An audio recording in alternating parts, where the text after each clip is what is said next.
Yun, gusto ka moto friends, nagbabalik at sa Dio and sa Super 8. Ngayon mag-install tayo ng aking previous vlog na accessory sa aking Honda Dio 110 2021. Ito yung balak kong ilagay sa U-box, yung LED light. Ayan, ito ninyo. And ito yung metal nya and 3M.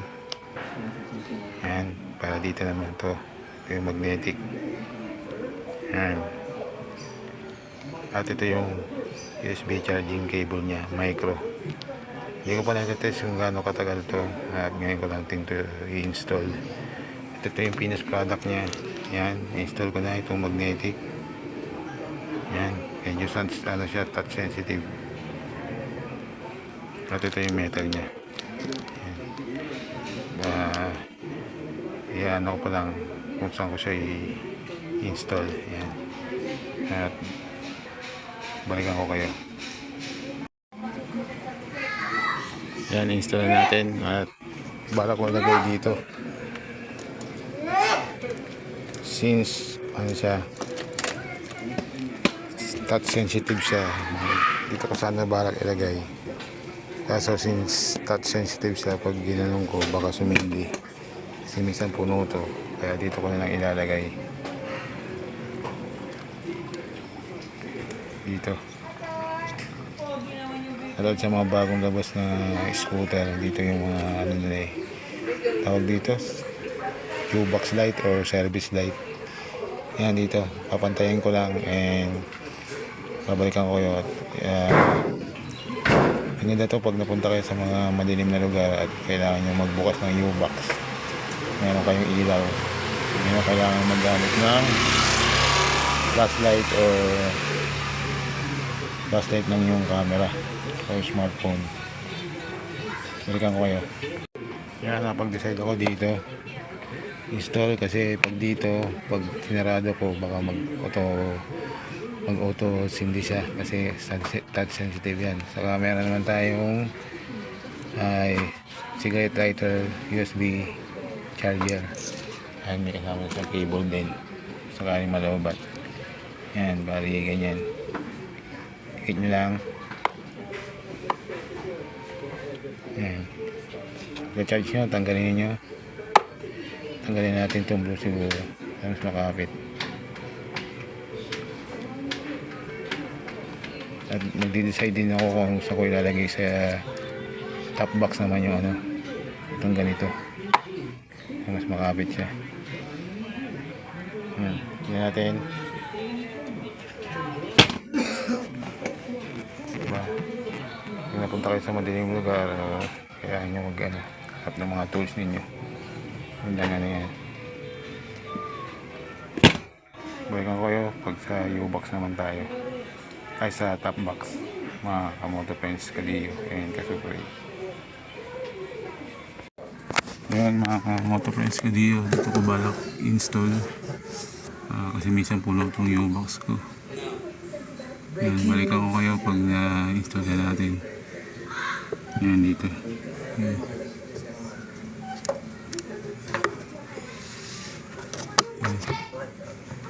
Liwanag naman.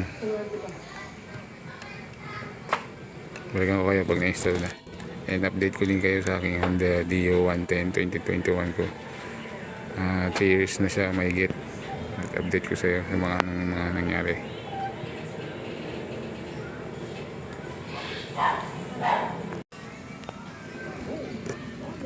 Ayan mga kamoto friends, ka-Dio and ka-Super 8 na install ko na. Ayan. Pag napunta tayo sa madilim na lugar, kailangan natin magbukas ng U-box, ng top box. Ayan. May ilaw na tayo. Hindi ako napag-decide na install. Ayan. And update ko lang kayo sa aking Honda Dio 110 2021 sa mga nangyari. At bali nasiraan na ako ng oil seal Unang beses nagpalit ako. Yan. Dito. Right side. Yung oil seal dito sa left side. Okay naman. Okay pa naman. Yan. At napagpalit na rin ako ng spring. Brake. Rear brake spring. Dahil na putol to, pinalawang. Una kong pinalit dito yung replacement na manipis habang naghihintay ako ng galing Indonesia na rear brake spring pang Honda Click or Vario or Beat. And back to stock ako na brake shoe dahil bumigay yung spring nung binili kong replacement na brake shoe. Nag-stock up yung gulong ko. And yung oil seal na pinalit is bumigay after 1 month. Sabi nung gumawa ngayon, hindi sinabi sa akin na may problema na yung transmission bearing, and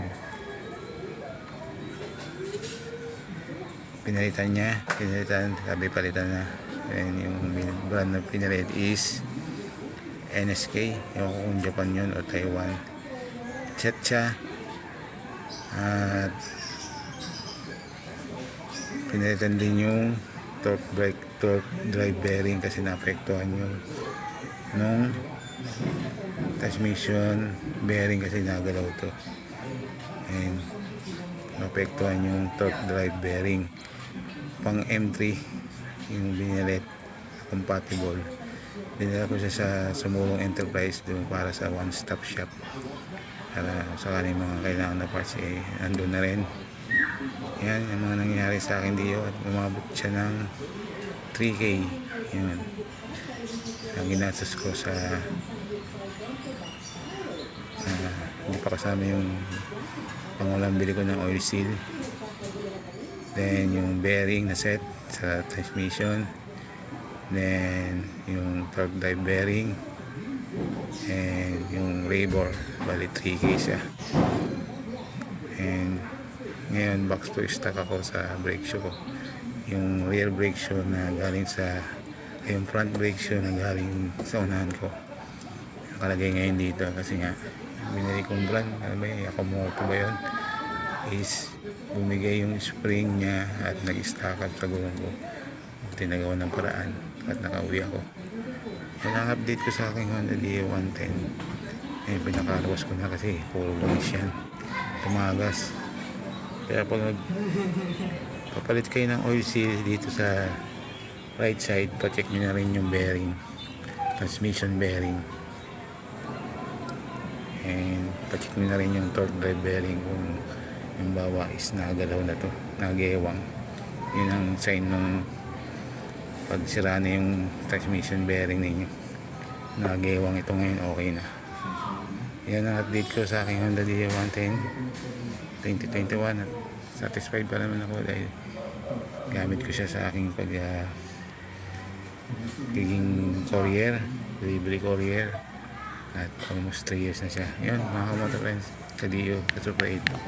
Nandito na, at maraming salamat sa pagnood at pag-abang ng aking mga video upload at pagsuporta. At nasa video description naman ang aking mga information sa GCash and PayPal sa mga gustong mag-donate at then commenting kayo kung ano pang gusto nyo paggawa sa aking video. Usually change oil, change gear oil, and mga accessories sa aking video, ginagawa kong video. Maraming salamat mga kamoto friends and Kadio,